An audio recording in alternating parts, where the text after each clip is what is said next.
To LA we go. The Lakers have had 7 different coaches since Phil Jackson, and now they will look for number 8 after firing Frank Vogel. After the Lake Show failed to make the playoffs, our Adrian Wojnarowski recently explained the team's lengthy replacement process, reporting that Phil Jackson is certainly significantly involved in the process. Of course, we know how good the Lakers were with Phil in the saddle as the team's head coach, with 118 playoff wins, 5 NBA titles, including a 3-peat. But Phil's run as the Knicks president was nothing short of a disaster. The team didn't make the playoffs and had the 5th worst record in the NBA during his tenure. Look who joined the party.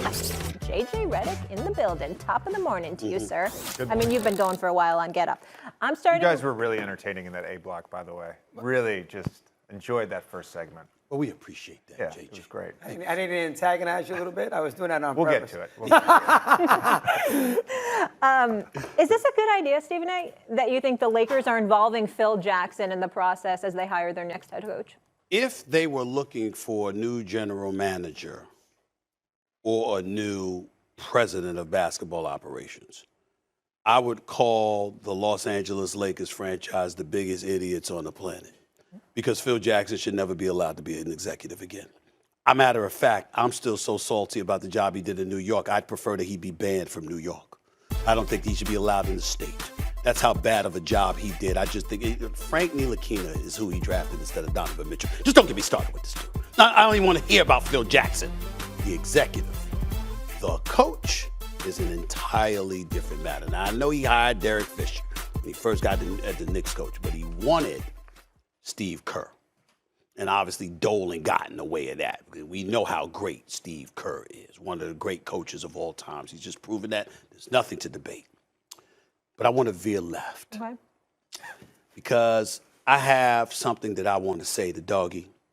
And J.J. Redick, I specifically, because Doggy and I were supposed to do this segment, I specifically requested that you be in this segment. Okay.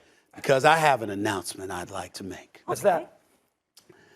It is involving LeBron James. Doggy, J.J. Redick, I want to announce to the American public that I think the Los Angeles Lakers should strongly consider trading LeBron James. That is what I believe. Now, a lot of people are going to lose their minds because the brother's 37 in his 19th year, and he just averaged 30 and all of this other stuff. And if the team was better, he would have been a league MVP candidate without question. This is not throwing a speck of shade on LeBron James in case he's watching, which he'll try to deny it, but he's watching, okay? I'm telling you right now, it's no shade at all. It's a testament to his greatness, and it's a compliment to him that I'm saying this is what the Los Angeles Lakers should consider. The Los Angeles Lakers, as presently constructed, are going nowhere. Russell Westbrook clearly lost something. Do I think that he'll make amends and come back to some degree next year? Probably, but we don't know. So entering last year of his deal, making $47 million. I know for a fact by numerous executives I've spoken to, you can't get but so much value for Anthony Davis because he's perpetually injured and he's not reliable health-wise. We know how big time he is as a player, JJ. When he's healthy, when he's not, but when he gets injured all the time. Here we go with LeBron James. He's the only person that has extreme value, that you'll never get equitable compensation for his greatness. But it's the only chance you have to be immediately respectable if you're the Los Angeles Lakers. First, we got to take into account what we're looking at in the Western Conference. We got Phoenix, they ain't going nowhere. We got Golden State. You see these brothers, they here and they going to be here for a while. We got Dallas with Luka leading the way, okay? Nico and Jason Kidd doing an outstanding job. I think they're a piece for being those legit title contenders, okay? We got that going on. Kawhi and Paul George will be back. Minnesota is on the rise. Memphis is here, okay? We got all of these things. I'm giving you 6 teams in the Western Conference, and let me not forget New Orleans. And if Zion Williamson is healthy, I mean, my God, what New Orleans could potentially do. So we got all of that going on. You the Lakers, where you going?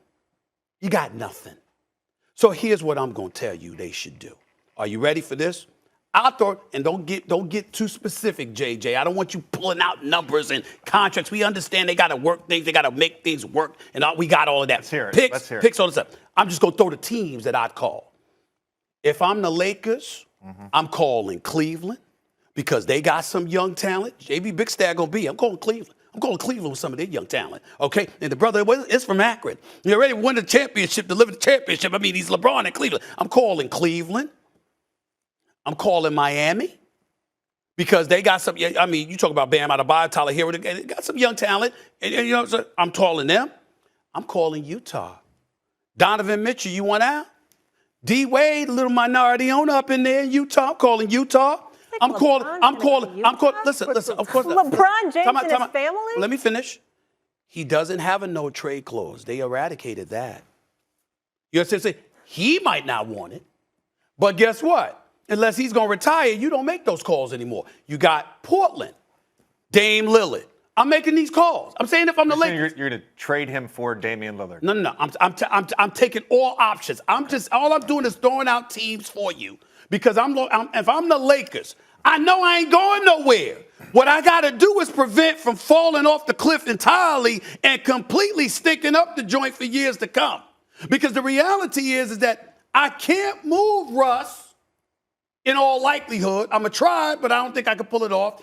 Anthony Davis, I can't get equitable compensation because everybody is telling me he's too injured, so we're not going to give up a piece for a dude that's missed half the season 2 years in a row. Right. So if I got that, all I got is LeBron. So LeBron's greatness, his box office appeal. If you got a team that says, I'm willing to sacrifice my youth, I'm willing to sacrifice. The first thing to that, that would go against decades of behavior. Totally Decades of behavior upon the Lakers' Totally part. true. They are a superstar-driven franchise. I agree.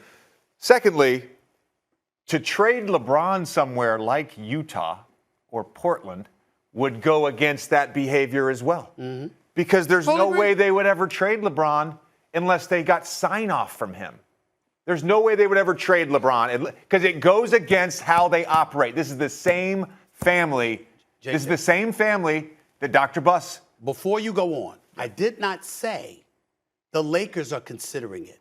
I said if I were the Lakers, 100%. I would be making these calls. Okay. So I'm asking you, if you're JJ, based on what I broke down about the team and what they got and what they don't have, what do you do? Well, it gets me to my next point, which is basically, if you're a team looking to trade for LeBron James and you're going to give up all your young players like Miami, you mentioned Bam Adebayo. Not all of them. You think that getting LeBron James and giving up Bam makes Miami closer to winning a championship? They might. No. Cleveland, Jared Allen, Darius Garland, those guys, like that's what they're building for the future. Everything you're talking about is teams essentially operating the way the Lakers have operated for decades. Teams don't want to operate that way anymore, and that's the problem with the Lakers. They have refused to modernize how they operate, and we've seen it. The last 10 years, they've been in the playoffs 3 times. Only once did they get out of the first round, and that was in the bubble, 2020. The idea that they're going to bring in Phil Jackson to help with the coaching search, given his record as an executive in New York and with the hires he made, again, it's a pattern of behavior. We talk about it all the time, the pattern of behavior. It fits in their pattern of behavior. Other teams are not going to fall susceptible to that. Right. So no, I think this is a crazy take. This is a crazy take. But JJ, you don't like the roster, though. We've talked about that. You said it was poorly built. I agree with him 100%. This team is going nowhere. Yeah. And in trading LeBron, you're not going to get anything back where you're going to say, Mad Dog, we're going somewhere. I Where are you totally on agree this? with everything JJ said. First off, LeBron's not going to, you can say he's got no trade. He doesn't want to go, they're not going to trade him. So we are Harden, he bailed out, Irving bailed out. The no trade thing means nothing. He's LeBron James. He doesn't want to go to Miami or Cleveland, and I agree. I don't think those two franchises want him. They've already won with him. Why would they want to go back there? They're building pretty good teams. So he's not going to those two spots. And the other thing is, you are tied in with Davis and Westbrook. This is your team.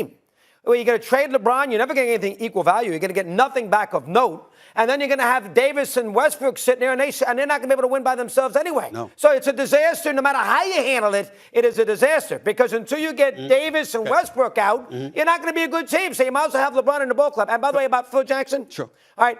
Listen, I didn't like Derek Fisher either. He wanted Kerr. Kerr knew the better team was in Golden State, so he went to Golden State. He knew the roster was bad. Yeah. You're telling me that Phil Jackson can't help them pick a head coach He loved Lou. He coached for him. I have no problem with Phil Jackson. As long as he's not picking the players, Right. I have no problem with Phil Jackson. I would say helping this him to you. I would say picking a this coach. to you. Again, I'm not saying this is not breaking news about what the Lakers are thinking because I don't know. No. What I'm saying is, I understand. what I'm saying is, if it's me, because of how dire my situation is, the one asset I have is a superstar at the age of 37 who may play 2 or 3 more years tops, who, by the way, has something to do with those players being there.